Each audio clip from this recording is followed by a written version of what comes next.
నమస్కారం ఫ్రెండ్స్. మనము తరచూ స్టాక్ మార్కెట్లో చూసే ఇండికేటర్స్ అంటే గ్రాఫులు కానివ్వండి,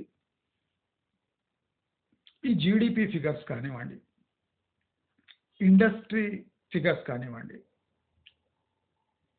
ఆర్బీఐ రేట్స్ కానివ్వండి, రెపో రేట్స్ కానివ్వండి, ఇంట్రెస్ట్ రేట్స్ కానివ్వండి, లేదా ఈ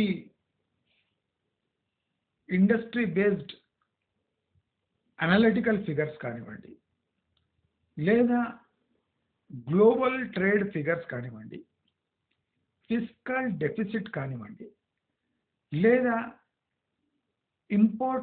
ఎక్స్పోర్ట్ డెఫిసిట్ కానివ్వండి, లేదా ఫారెన్ ఎక్స్చేంజ్ రిజర్వ్స్ డేటా కానివ్వండి, లేదా బల్క్ డీల్స్ కానివ్వండి, లేదా సెన్సెక్స్ ఫాల్ రైజ్ యొక్క డేటా కానివ్వండి, ఎఫ్ఐఐ ఫిగర్స్ కానివ్వండి, ఇవన్నీ కేవలం అంటే కేవలం వందల కోట్ల వేల కోట్ల పెట్టుబడి పెట్టే వాళ్ళకే ఇవి అవసరం. స్టాక్ మార్కెట్లో మీరు భయపడకుండా ఇన్వెస్ట్ చేయాలి అంటే మొదటి సూత్రం ఏమంటే, నేను చెప్పినవి ఇవన్నీ including Sensex movement, Nifty movement కూడా సాధారణ ఇన్వెస్టర్కి అవసరం లేదు అంటుండే టోటలీ చూడొద్దు అని కాదు. మీరు చేసే బోడీ ఇన్వెస్ట్మెంట్ అంటే మీరు సుమారు ఒక 5-10 లక్షలు ఇన్వెస్ట్మెంట్ చేసినా అది బోడీ కింద లెక్క. మీరు అందరూ గమనించారు, నా వర్డ్స్ చాలా ఆలోచించి చెప్తున్నారు. మీరు ఇన్వెస్ట్ చేసే 5-10 లక్షలు స్టాక్ మార్కెట్లో బోడీ కింద లెక్క. మిమ్మల్ని మీరు ఇన్సల్ట్గా తీసుకోకండి, అది బోడీ కిందే లెక్క. నేను అందుకోసం బోర్డు అయితే బోర్డే అని చెప్తాను. లేదు 5 లక్షలతో మీరు విజృంభించవచ్చు అంటే చెప్పండి.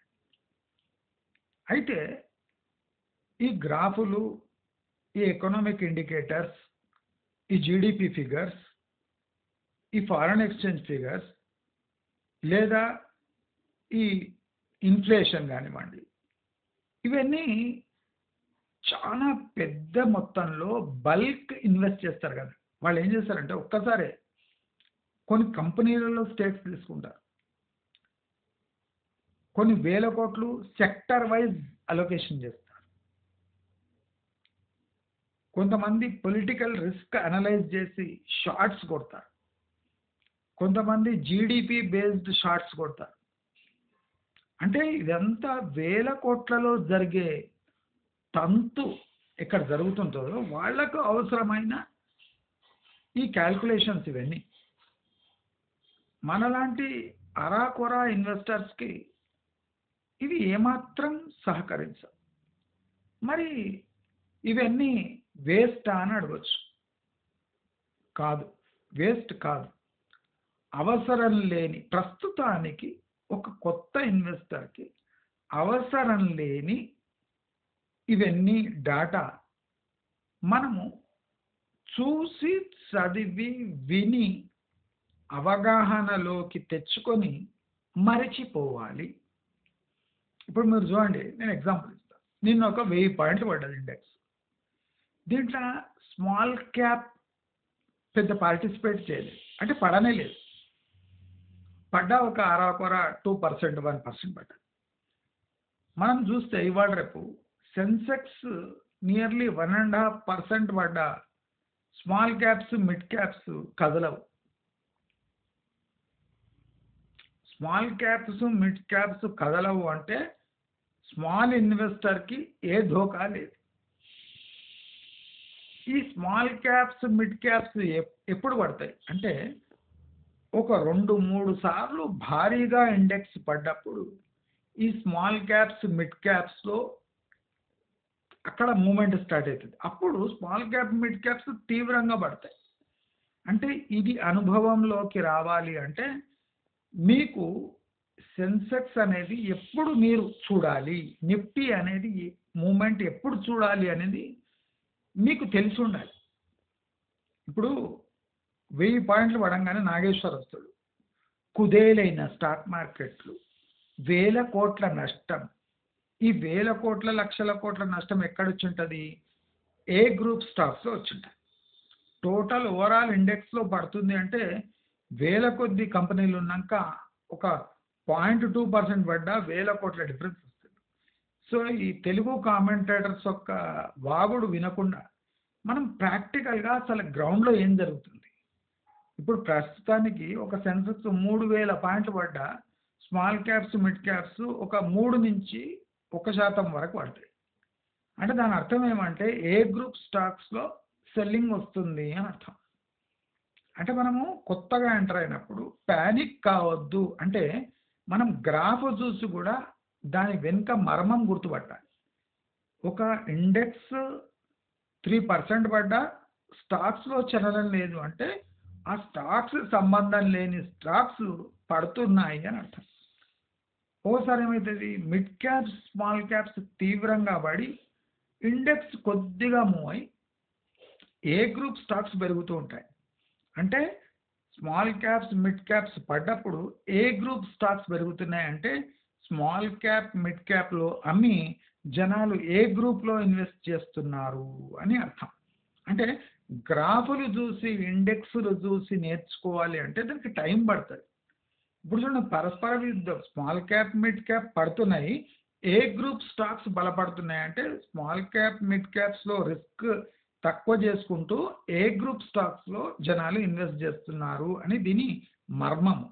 అంటే ఇలాంటి వందలాది మర్మాలు స్టాక్ మార్కెట్లో కామన్. ఈ మర్మము అండర్స్టాండ్ చేసుకునే వరకు టైం పడుతుంది. మనం ఇండెక్స్ పడింది అనగానే నాగేశ్వరరావు ముఖం చూస్తే అది ఎప్పుడు పడిన ముఖమే, అది ఎప్పుడు లేచే కెరటం కాదు, పడిపోయిన కెరటం. అది నాగేశ్వర్ది ఎప్పుడు ఇట్లనే ఉంటుంది, ఇట్లా ఉండదు ఎప్పుడు. కనుక నాగేశ్వర్ లాంటి వ్యక్తి 1 లక్ష పెట్టి 50,000 పోగొట్టుకొని ఆర్థిక నిపుణుడైన ఈయన చిన్న ₹1,00,000 స్టాక్స్ మెయింటైన్ చేయలేని దద్దమ్మ అలా కోల్పోయి స్టాక్ మార్కెట్ మీద ఇప్పుడు ఏడుస్తుంటాడు. 50,000 మాత్రమే కోల్పోయాడు. అర్థమైందా? ఆయన నెల జీతం నెల పెన్షనే ₹1,00,000 పైన ఉంటుంది.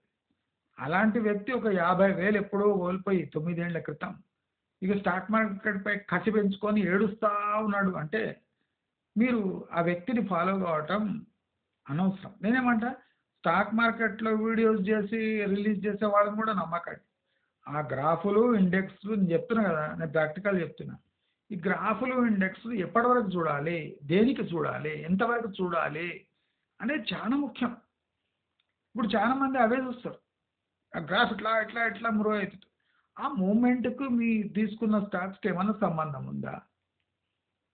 అసలు చిన్న ఇన్వెస్టర్స్ ఎలాంటి స్టాక్స్లో ఫస్ట్ ఇన్వెస్ట్ చేయాలి అనే ఒక జ్ఞానం ఉంది. చాలామంది ఏం చేస్తారు, సేఫ్టీ అండి మీరు ఏ గ్రూప్లో తీసుకోండి. మీరు ఏ గ్రూప్లో తీసుకోవడానికి పోతే ఒక్కొక్క షేర్ వాల్యూ హండ్రెడ్స్లో ఉంటుంది, వేలలో ఉంటుంది. మీ దగ్గర ఉన్న ముష్టి 10,000 50,000తోని మీరు ఒక 5, 10, 20 స్టాక్స్ తీసుకోగలుగుతారు. దాంట్లో వచ్చే మూమెంట్లో అమ్మినా మీకు బ్రోకరేజే పోతుంది, కానీ మీకు మిగిలింది ఏం లేదు.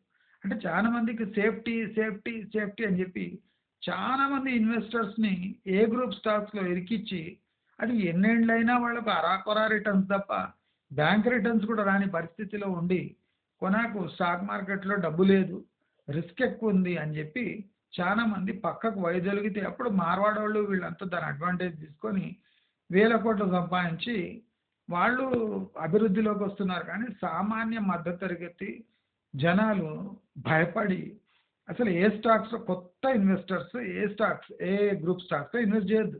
బండ గుర్తిది, దాంట్లో చేసినట్టు మీరు బాగుపడారని అర్థం. దయచేసి ఇలాంటి ఇండికేటర్స్ ఇలాంటి చిట్కాలు మరిన్నవి తెలుసుకోవాలి అంటే నా రాబోయే వీడియోస్ మీరు చూస్తూనే ఉండండి. మీకు స్టాక్ మార్కెట్ అంటే భయం పోగొట్టే పూచినది, ధైర్యం తెప్పించే పూచినది, రిస్క్ లేకుండా ఇన్వెస్ట్ ఎలా చేయాలనో చెప్పే పూచినది. కాబట్టి మీకు తెలిసిన వాళ్ళతో నా ఛానల్ సబ్స్క్రైబ్ చేపియండి, గుద్దుపియండి. సబ్స్క్రైబర్ బటన్పై ఫోర్స్ఫుల్లీ గుదిపిస్తే కూడా వాళ్లకు అద్భుతమైన సమాచారం అలవోకగా ఇచ్చే ఛానల్ నా ఛానల్. కాబట్టి మీరందరూ ఈ వీడియోని లైక్ చేసి సబ్స్క్రైబర్స్తో గుద్దులు గుద్దిచ్చి అదే కాకుండా షేర్ చేస్తారని కోరుకుంటూ నమస్కారం.